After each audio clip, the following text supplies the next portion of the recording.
வணக்கம் மக்களே, எல்லாரும் எப்படி இருக்கிறீங்கள்? இன்றைக்கு ஒரு பேக்கிங் ரெசிபியோடு வந்திருக்கிறேன். உங்கள் எல்லாருக்குமே தெரியும், அத்திப்பழம் ரொம்பவே ஹெல்த் பெனிஃபிட் நிறைஞ்சது. அந்த அத்திப்பழத்தை வச்சு டேட்ஸ் கேக் ஸ்டைலில் இந்த ஃபிக்ஸ் கேக்கை செய்கிறேன். அதாவது அத்திப்பழ கேக்கை செய்கிறேன். எப்படி செய்கிறேன்னு சொல்லி ஸ்டெப் பை ஸ்டெப் பார்ப்போம் வாங்கும். ட்ரைட் ஃபிக்ஸ் எடுத்து வச்சிருக்கிறேன். இந்த ட்ரை ஃப்ரூட்டில் தான் இந்த கேக்கை செய்ய போகிறேன். 300 கிராம் ஃபிக்ஸ் தேவை. பேரிச்சம்பழம் எடுத்து வச்சுக்கிறேன். இது விதைகள் நீக்கப்பட்ட பேரிச்சம்பழம் தான். 100 கிராம் தேவை. எடுத்து வச்சிருக்கிற டேட்ஸை சின்ன சின்ன வெட்டி பாத்திரம் ஒன்றுக்குள்ள போடுறேன். ட்ரை ஃபிக்ஸ் எடுத்து வச்சிருக்கிறேன். இதுண்ட இந்த அடிப்பகுதியை வெட்டி வீசணும்.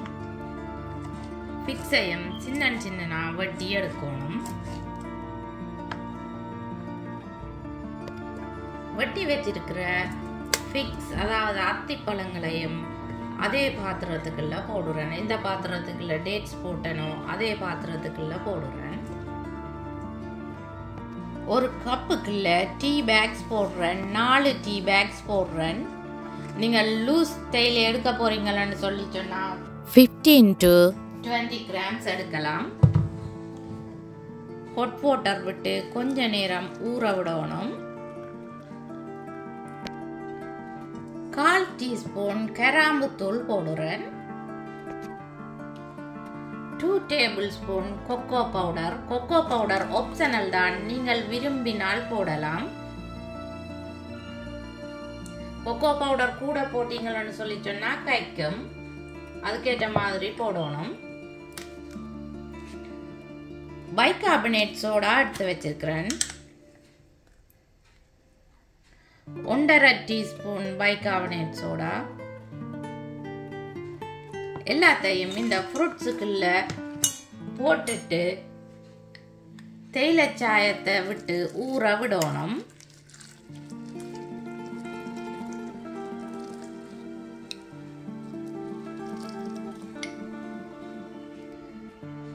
ஹாட் வாட்டர் எவ்வளவு விடுறேன்னு சொல்லி பார்த்தீங்கன்னு சொல்லி சொன்னா இந்த ஃப்ரூட்ஸுக்கு கொஞ்சம் மேலே நிற்கத்தக்கதாக விடணும். நீங்கள் மட்டமாக விட்டீங்களென்றாலும் ஓகே. ஃப்ரூட்ஸ் அந்த ஹாட் வாட்டரில் அமிழ்ந்து நிற்கணும். இப்படி ஃப்ரூட்ஸுக்கு மேலே தண்ணி நிற்கக்கூடிய மாதிரி விடணும். அதாவது ஹாட் வாட்டர் விடணும்.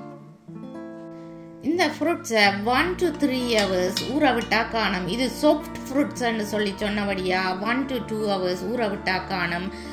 நீங்கள் ட்ரையான டேட்ஸ் எடுத்தீங்கன்னு சொல்லி சொன்னா அது காஞ்சி போயிருக்கும். அதை நீங்கள் ஓவர் நைட் ஊற விட்டீங்கன்னு சொல்லி சொன்னா தான் பெட்டரா இருக்கும்.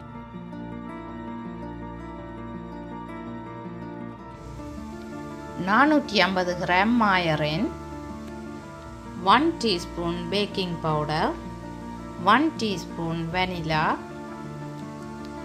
200 கிராம் சீனி.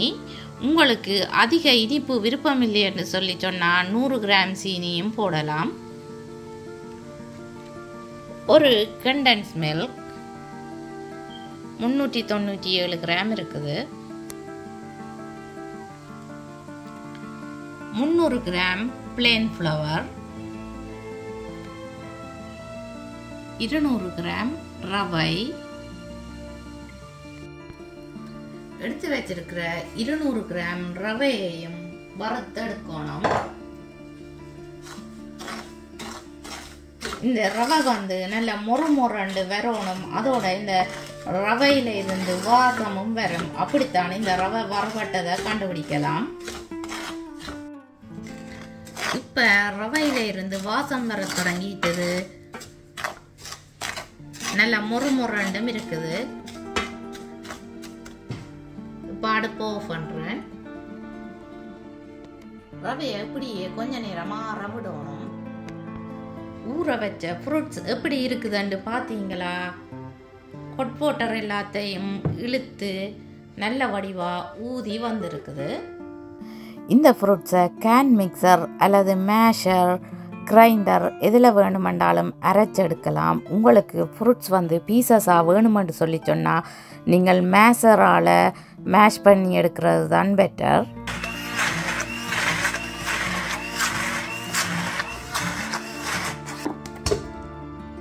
நானூற்றி 50 கிராம் மாயரின்,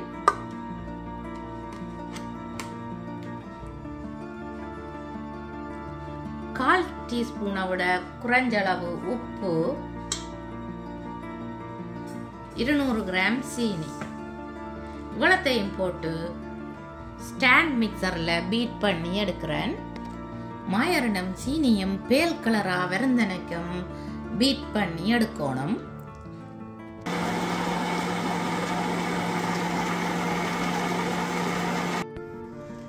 இந்த பாத்திரத்தின் சைட்டில் ஒட்டி இருக்கிற மாயரின் சீனியை வலிச்சு நடுவுக்குள்ள போட்டு மிக்ஸ் பண்ணணும். அப்பதான் சீனி வடிவாக கரையும். இப்படி நீங்கள் இடைக்கிட செய்யணும். மாயரின் சீனியும் இப்படி பேல் கலரா வந்த பிறகு எடுத்து வச்சிருக்கிற டின் மில்கை விடணும். இப்போ எல்லாத்தையும் சேர்த்து பீட் பண்ணி எடுக்கணும்.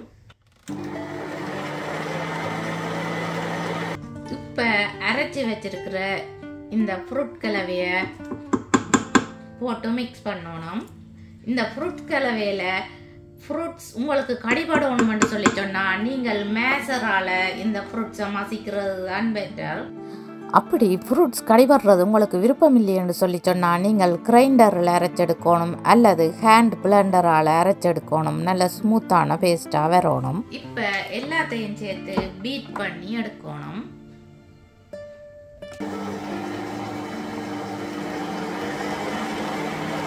இப்போ பார்த்தீங்களா எல்லாம் நல்லா மிக்ஸ் பண்ணப்பட்டு வந்திருக்குது.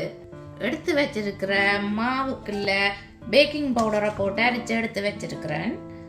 அந்த மாவை கொஞ்சம் கொஞ்சமாக போட்டு மிக்ஸ் பண்ணி எடுக்கணும். இந்த மாவை மிக்ஸ் பண்ணிக்க நீங்கள் ஒரே சைட்டுக்கு மிக்ஸ் பண்ணி கொண்டு இருக்கணும். அப்போதான் மா வடிவாக மிக்ஸ் பண்ணப்படும்.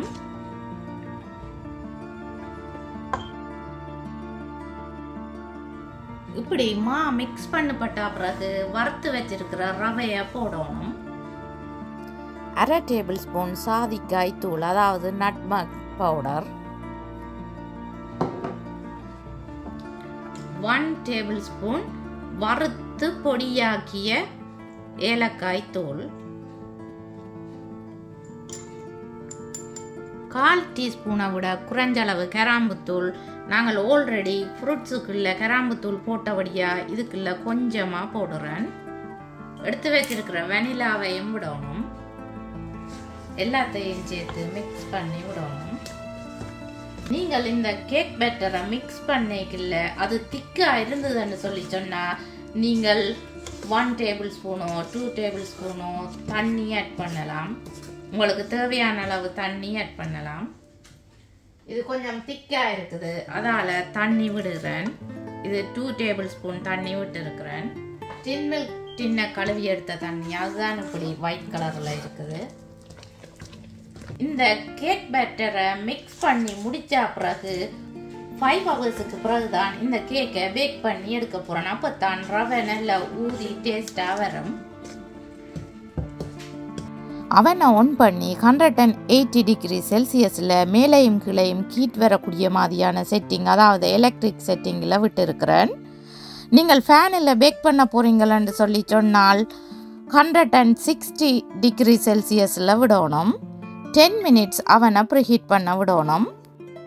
5 ஹவர்ஸுக்கு பிறகு கேக் பேட்டரை நல்லா மிக்ஸ் பண்ணி விடணும்.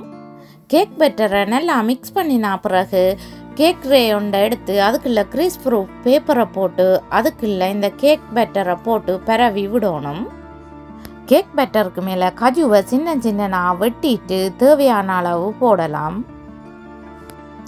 அவனை 10 மினிட்ஸ் ப்ரீஹீட் பண்ண விட்ட பிறகு பொட்டம் ரேக்கில் இந்த கேக்கை வச்சு பேக் பண்ண விடுகிறேன். 50 to 1 hour இந்த கேக்கை பேக் பண்ணி எடுக்கணும். 50 மினிட்ஸுக்கு பிறகு கேக் எப்படி இருக்குதுன்னு பார்க்குறேன். ஒரு நைஃப் எடுத்து கேக்கின் மிடில் குத்தி பார்க்கணும். கேக் இந்த நைஃபில் ஸ்டிக் பண்ணாமல் இருந்ததுன்னு சொல்லி சொன்னால் கேக் பேக் பண்ணி பட்டுட்டுது. அப்படி இல்லை ஸ்டிக் பண்ணிச்சுதுன்னு சொல்லி சொன்னால் நீங்கள் 5 or 10 more minutes கேக்கை பேக் பண்ண விடணும்.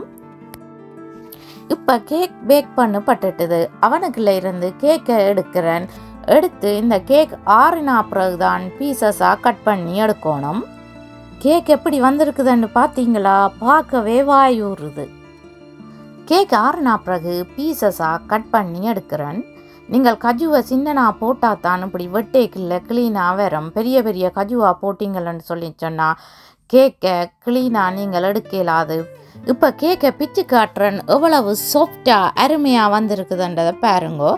நீங்கள் கேக்கை அடித்து வச்சுட்டு 5 ஹவர்ஸுக்கு பிறகு பேக் பண்ணினீங்கள்னு சொல்லி சொன்னால் இப்படி ரவை போட்ட மாதிரியே தெரியாது. இப்படி நல்ல சாஃப்டாக வரும்.